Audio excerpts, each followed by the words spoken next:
Hey there everybody, it's your boy Densuo, aka the saltiest guy in all of Gundam, the king of salts himself. Uh, Pretty much overdue to make another one of these. I'm kind of going to go ahead and get started on this again. So, let's get straight into it. Today we're going to talk about the Palace Athene. I was able to get the level 2 today. So we're going to go ahead and go over it.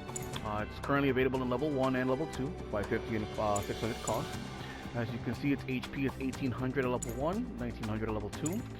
For defense, it's for ballistic, beam, and melee is 152911, 173113. So it's susceptible to melee as usual for supports, but it also has a noticeable weakness to ballistic. For range strength, it's pretty hefty already at 50 and 55. Melee strength stays the same at 10, but we don't worry about melee as a support now, do we? You have a movement speed of 115. However, we're going to get to that because this thing's mobility is very specific and actually pretty bad in some cases. The top speed while boosting is 185, which is decent. Thruster gauge is okay for what it is. Its turn speed is very bad in my opinion. Don't let that number fool you, it's actually pretty bad. For slots, you see 6, 12, 22, 7, 13, 24. It's very good in the slot department for long range, so you have to take advantage of that. So, from there, let's continue and talk about its other things. Melee priority, as expected for a support, is 1. Sorting time is irrelevant because that's the same depending on the cost. The compatibility, it does have space compatibility. It does help it out in space. For skills, it is the same across the board for level 1 and level 2. You have the high performance radar for a bigger radar, 400 meters. High performance scope so that you can zoom in while you go into the scope mode. Observational data link so that your team can see HP bars. Frontline support level 2 lowers cooldown, or excuse me, the respawn time by 10% for everybody in your team. This stacks for everybody who has a skill. High performance aerospace gimbal. This is exclusive to space. You can look up and down faster than normal, or excuse me, not faster than normal, but rather higher and lower than normal. Stabilization device. When you're crouching, you're less likely to get staggered. However, you cannot tackle. Be aware of that. Damage control means it takes a little longer to stagger you if you're getting hit by things like machine gun fire. Special L-arm or left arm equipment buffer, level 2. Whenever you're getting hit specifically on your left arm equipment, in other words your beam rifle, etc., you do take 15% less damage. For the special back add-on buffer, same deal. If you're getting hit from the back, if you're getting hit on that particular back portion, you will take less damage. High speed, high spec AMBAC, one of the best skills for space. When you're boosting in space, let's say you're boosting to the left. If you hold the stick to the left when you finish your boost, you will not do the braking animation and you will instead go straight into normal movement. This is great. And then of course, this is great for supports as well. This is just one of the best skills, period, in space. Honestly, it is the best skill to have in space, personally. Last but not least, you do have Enhanced Tackle. Enhanced Tackle level 3. This gives you 10% more range and also a whopping 80% to attack whenever you land a successful tackle. Again, this is the same regardless of the suit. Level 1, level 2, same skills. From there, let's go in a little further on what this suit.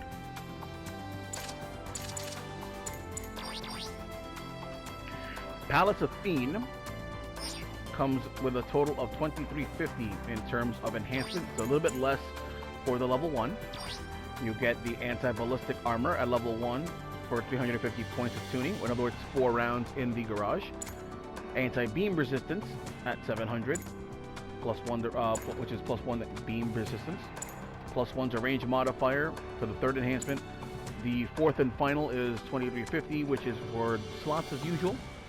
And then if you use the gold crates, I forgot what they're called, at the garage, you can unlock 2 more skills, which is plus 5 range modifier and emergency sortie, which lowers your cooldown for respawning by 1 second.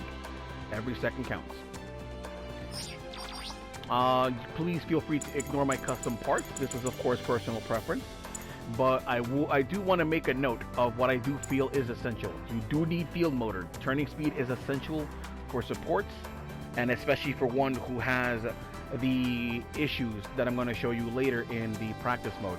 So I highly recommend field motor level 2. If you do fear that there's going to be some ballistic weapon using raids, then you have this. Melee defense. Melee armor is great because everyone likes the melee of support when they're vulnerable. And it has saved me from getting one comboed by a Arjarja that happened to grab me with a stun, down me, and then do a full combo on me. So that, you know, there's that. And then of course thrusters, that's obvious. And then of course enhanced firing is also obvious. Gotta hit hard and keep hitting hard. For the main weapon, you have the Pallas Athene 2-barrel beam gun. It's only that it uses. Both of them are gacha exclusive. It has 600 power at level 1, 630 at level 2, 15% heat rate, and then range of 450 meters. Every time you fire this weapon, you are shooting a total of 4 shots. So 4 times 15, that is 60% heat per shot. For charging, I'll show you when you're in practice mode, but yes, you do have a charge shot. It takes 4 seconds to charge, and if you do overheat the weapon, it is a 15-second recovery. And of course, charge shots do stagger. Beam Saber, of course we're not going to use it, but there's its stats. 2.5 seconds per swing, 2100 attack, and then 2205 for the level 2. Next we have the sub-weapons, and this one's packing plenty of them. You have the small missile launchers that go from the shield, which is just like the Gyan, not an actual shield. Devs, please. The small missile launchers have 300 range, just like the beam cannon.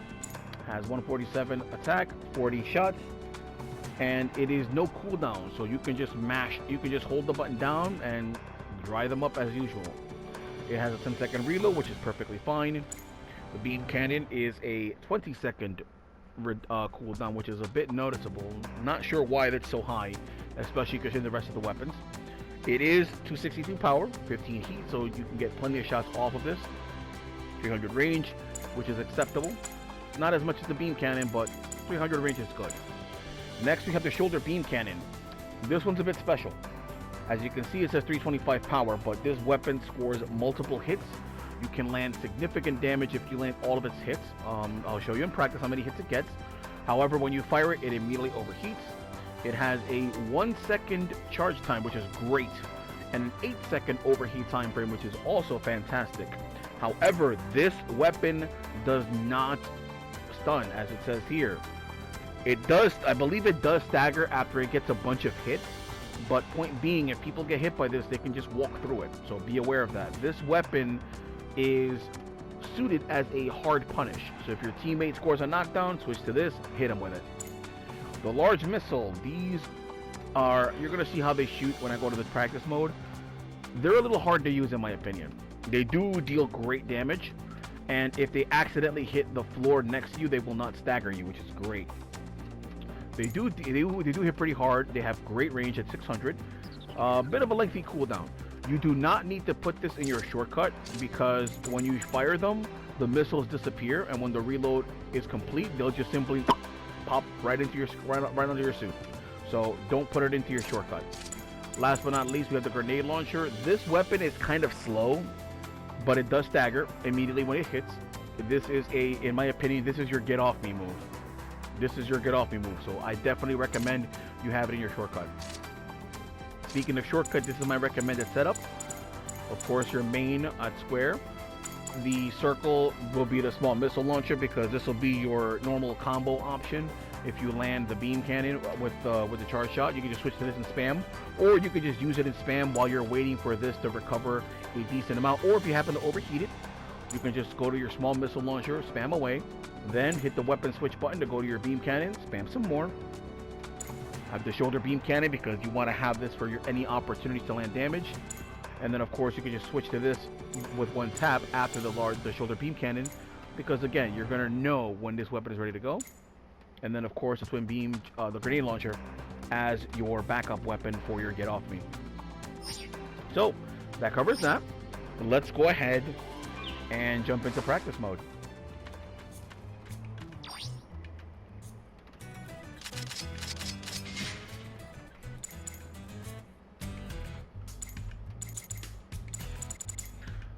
The highest is 500, so we're gonna go with that.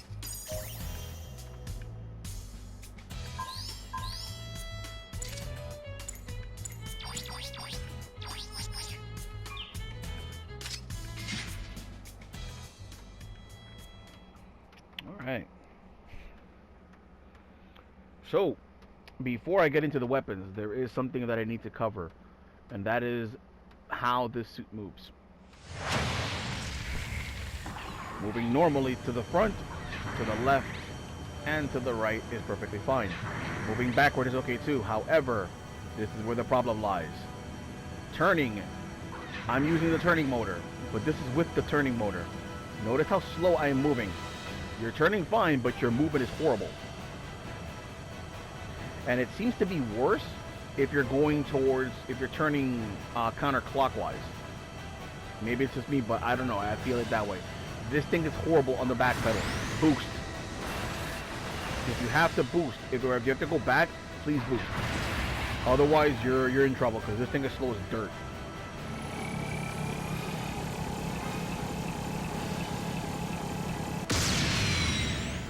Here's your charge shot.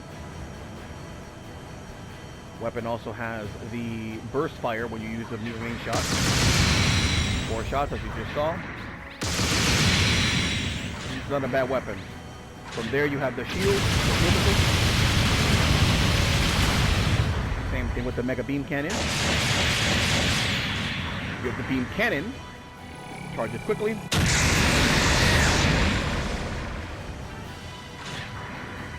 The beam cannon seems to stagger on ground, but in space it doesn't seem to.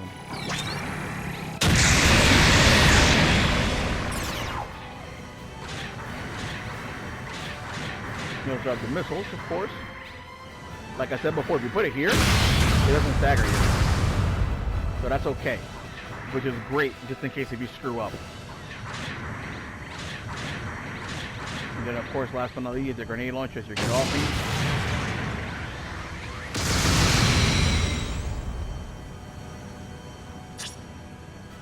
And that pretty much covers the weapons. Like I said, you'll see when the missiles reload, you'll see them pop up on the screen immediately, which is kind of silly looking.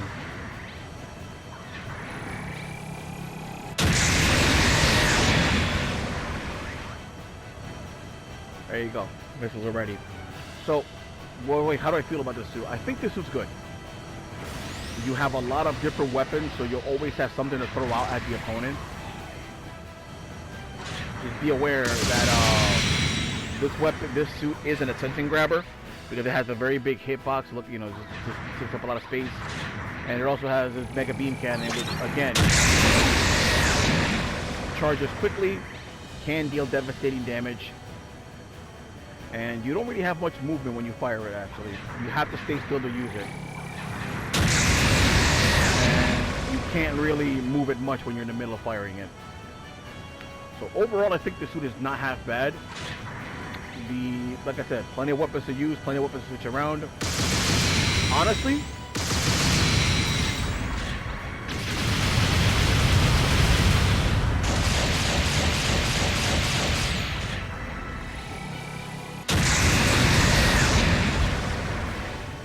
you could literally do this.